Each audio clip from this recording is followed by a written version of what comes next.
Bonjour, alors je vais rejoindre Sophie qui fait le même travail que moi et qui parle beaucoup de spiritualité, qui accompagne des personnes à découvrir leur guide intérieur. Donc vous allez pouvoir la rencontrer, puis je vais lui demander aussi quelle est sa définition de guide intérieur. Comme moi c'est beaucoup plus par rapport à l'âme ou même à des guides spirituels ou des anges gardiens, voilà comment elle associe les deux. Je pense qu'on aura des définitions qui vont être différentes, mais ça vous permettra d'avoir un peu une vision d'ensemble. Et je vais envoyer par mail aussi l'information pour que vous puissiez découvrir 4 vidéos pour rencontrer votre guide intérieur et échanger avec lui. A tout de suite. Alors bonjour, je vous présente Sophie qui va vous parler comment vous pouvez vous connecter à votre guide intérieur, mais surtout avant, c'est qu'est-ce que le guide intérieur. Moi je parle beaucoup d'âme, d'intuition, donc après voilà, quelle est toi ta définition pour aider un peu plus les personnes à comprendre où se trouve leur guide intérieur. Et après ils suivront tes 4 vidéos où tu en parles avec beaucoup plus de profondeur.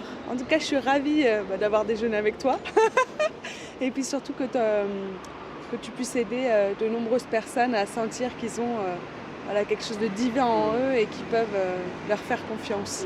Merci en tout cas Sarah de ton invitation. Alors pour moi le guide intérieur c'est un aspect de nous et c'est l'aspect le plus sage, le plus élevé de nous-mêmes. C'est celui qui sait ce qu'il y a de meilleur pour nous en fait à chaque instant. Et quand je dis le meilleur pour nous à chaque instant, c'est non seulement sur le court terme mais vraiment également à long terme parce qu'il a une vision en fait beaucoup plus large. Donc il est relié à notre âme et en même temps c'est un aspect qui va pouvoir nous aider de façon très concrète sur les choix qu'on a à faire dans notre quotidien. Et pour se relier à son guide, pour moi, une des voies d'accès, c'est vraiment de notre cœur, c'est le fait de se centrer dans notre cœur et d'émettre très clairement l'intention de se connecter à cet aspect de nous-mêmes qui est donc vraiment notre aspect le plus élevé et le plus sage. Et par rapport à l'intuition, tu le situes comment alors?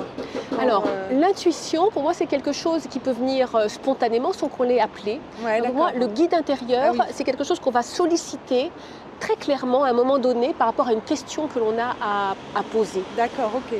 Donc c'est comme par rapport à des guides, on va dire extérieurs ou intérieurs, c'est important de formuler une demande, c'est ça? Pour moi, c'est extrêmement important de formuler une demande qui soit la plus précise, la plus claire possible, parce que plus la question va être précise, plus la guidance pourra l'être.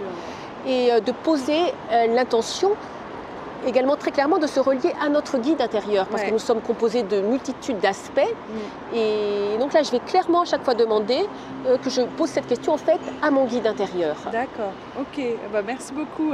Donc si vous voulez en savoir plus, voilà, je vous mets le lien pour que vous puissiez accéder à ces 4 vidéos qui vont vous accompagner à contacter votre guide intérieur, plus savoir où il se trouve et puis quel est le chemin pour y accéder. Et puis peut-être aussi comment dialoguer après avec lui. Voilà, il y a des exercices, il y a un exercice et il y a beaucoup de conseils pratiques sur à la fois ce que peut vous apporter votre guide intérieur et comment vous relier à lui pour faire les bons choix dans votre vie. Super, merci beaucoup, à très vite.